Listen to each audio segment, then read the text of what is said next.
That's all it takes. One morning, for instance, a 39-year-old resident of a not particularly large or noteworthy town left home clutching a pistol. And that was, in hindsight, a really stupid idea.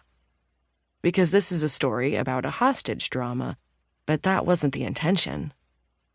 That is to say, it was the intention that it should be a story, but it wasn't the intention that it should be about a hostage drama. It was supposed to be about a bank robbery. But everything got a bit messed up, because sometimes that happens with bank robberies. So the 39-year-old bank robber fled, but with no escape plan. And the thing about escape plans is just like what the bank robber's mom always said years ago, when the bank robber forgot the ice cubes and slices of lemon in the kitchen and had to run back. If your head isn't up to the job, your legs better be. It should be noted that when she died, the bank robber's mom consisted of so much gin and tonic that they didn't dare cremate her because of the risk of explosion. But that doesn't mean she didn't have good advice to offer. So after the bank robbery that wasn't actually a bank robbery, the police showed up, of course, so the bank robber got scared and ran out, across the street and into the first door that presented itself. It's probably a bit harsh to label the bank robber an idiot simply because of that, but, well, it certainly wasn't an act of genius. Because the door led to a stairwell with no other exits, which meant the bank robber's only option was to run up the stairs. It should be noted that this particular bank robber had the same level of fitness as the average 39-year-old.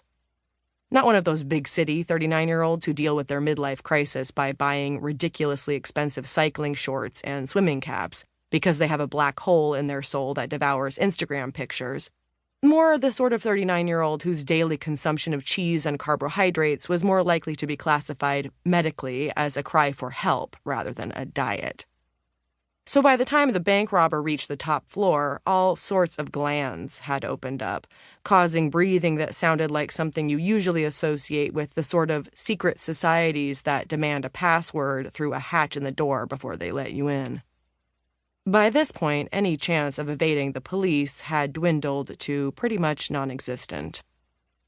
But by chance, the robber turned and saw that the door to one of the apartments in the building was open, because that particular apartment happened to be up for sale and was full of prospective buyers looking around. So the bank robber stumbled in, panting and sweaty, holding the pistol in the air, and that was how this story ended up becoming a hostage drama. And then things went the way they did. The police surrounded the building, reporters showed up, the story made it onto the television news. The whole thing went on for several hours until the bank robber had to give up. There was no other choice. So all 8 people who had been held hostage, 7 prospective buyers and 1 real estate agent, were released.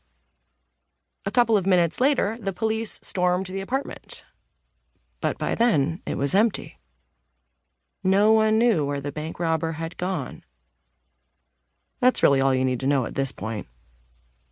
Now the story can begin.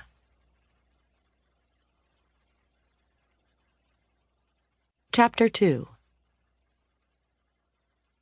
10 years ago, a man was standing on a bridge. This story isn't about that man, so you don't really need to think about him right now. Well, obviously, you can't help thinking about him. It's like saying, don't think about cookies, and now you're thinking about cookies. Don't think about cookies.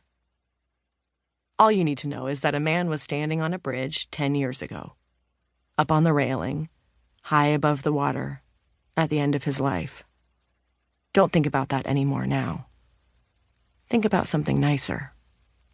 Think about cookies.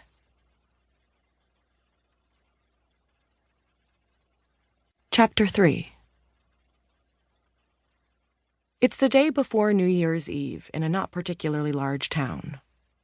A police officer and a real estate agent are sitting in an interview room in the police station. The policeman looks barely 20, but is probably older, and the real estate agent looks more than 40, but is probably younger. The police officer's uniform is too small, the real estate agent's jacket slightly too large.